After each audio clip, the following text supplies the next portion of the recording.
কে ভাড়া করেছে? কারণ লাইন। তাহলে ফাসাদ সে শত অংশে 100 ছিল ফাসাদকারী, আল্লাহ তাআলা তাকে ধ্বংস করবে। এই অহংকার ফাসাদ করা, এটার কারণে সে ধ্বংস হয়েছে। তো যারা জান্নাতি তাদের তো অহংকার থাকবে না, ফিতনা ফাসাদের মনোমাইন্ড থাকে, ফাসাদ করতে চায়, কারো ক্ষতি করতে চায়। এটা হলো জান্নাতের শ্রেণী। আরেকটা শ্রেণী হলো অলু ওয়ানফিল আরদে ওয়ালা ফাসাদ। তো বললাম যে দুটোই চায়, দুনিয়াতে বড় হয়ে থাকতে চায়, ফাসাদে চায়। সেটা ছিল কারণ একটা লোক যোগাযোগ আসলে বড় হয়ে থাকে। গ্রামের লোক মানুষ সে এমনি এমনি বড়, তাদের টাকা পয়সা আছে, অথবা টাকা দিয়ে কিনে নেওয়ার চেষ্টা, অপচেষ্টা, মিসকিন বলে কিনে নিয়ে বাস ওদের ওপরে দিতে হবে, ইচ্ছে করে চালাবে। এইটা একটা স্বাভাবিক যে দুনিয়াতে বড় থাকতে চায়, বড় হয়ে থাকতে চায়, ফাসাদ করে। আরেকটা শ্রেণী আছে বড়ত্ব চায়, ফাসাদ চায়। এই সময় ওলামায়ে কেরাম বলেন বা আল্লামা ইবনে কাইয়িম বলেন যে এরা অনেক সময় এই ধরনের হতে পারে। ভালো মানুষ কিন্তু হিংসা থেকে মুক্ত হতে পারে। ও ভালো মানুষ আরেকজন ভালো মানুষের বিরুদ্ধে বলছে, যাতে করে ওর মানটা একটু খাটো হয়, সে বড় হয়।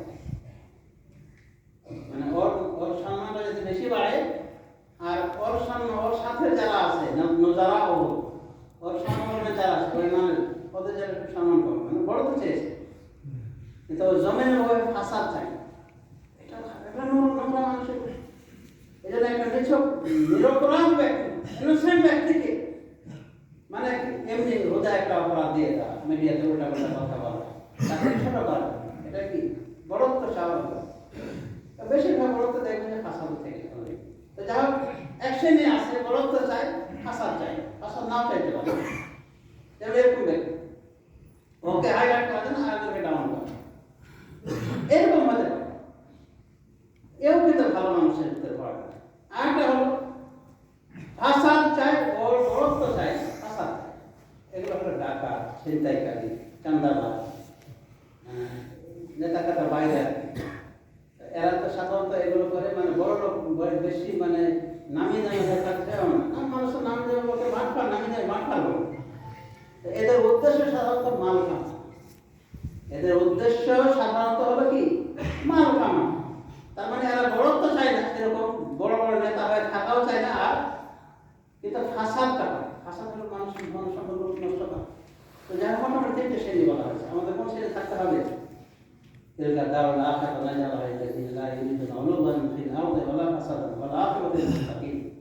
এই আখিরাতের বাড়িকে আমি দান করবো তাদের জন্য যারা অলুবান, বড়ত্ব চাই না জমিনের বুকে, আর না চাই ফাসাদ, আর মুত্তাকিনদের জন্য শ্রেষ্ঠ। সুতরাং একজন মুত্তাকির বিরুদ্ধে যতই লাগেন আপনি, যতই খড়গহস্ত হন, তার চেহারাকে বিকৃত করার জন্য যতই চেষ্টা করেন, সব অপচেষ্টায় করে দেবো, শেষ করে দেখবেন সবাই বলবে যে এটা ছিল ষড়যন্ত্র, এটা ছিল ষড়যন্ত্র ওর বিরুদ্ধে, আসলে ইনোসেন্ট ছিল। এরকম একটা কিছু আল্লাহ দুনিয়াতে প্রকাশ করে, দুনিয়াতে প্রকাশ নাও হয়, পরকাল তাদের কি জান্নাতের বাড়ি আমাদেরকে এই অহংকার, বড়ত্ব, ফাসাদ এগুলো মুক্ত জীবনযাপন করতে হবে। এগুলোও করা যাবে না। জান্নাতের অধিকারী হতে হলে বিনয়, মানুষের জন্য হকের, যখন হক প্রদর্শন করবে মনে করে কখনো চেষ্টা করবো আল্লাহ রাব্বুল আলামিন যেন আমরা দুনিয়াতে অন্যায় বড়ত্ব না চাই, আর না ফাসাদ করি, মানে ইসলামের পক্ষে যতটুকু পারি করি, আল্লাহ সে তৌফিক দান করুন। أقول قولي هذا وأستغفر الله لي ولكم ولسائر المسلمين فاستغفروه لذنوبكم إنه هو الغفور الرحيم.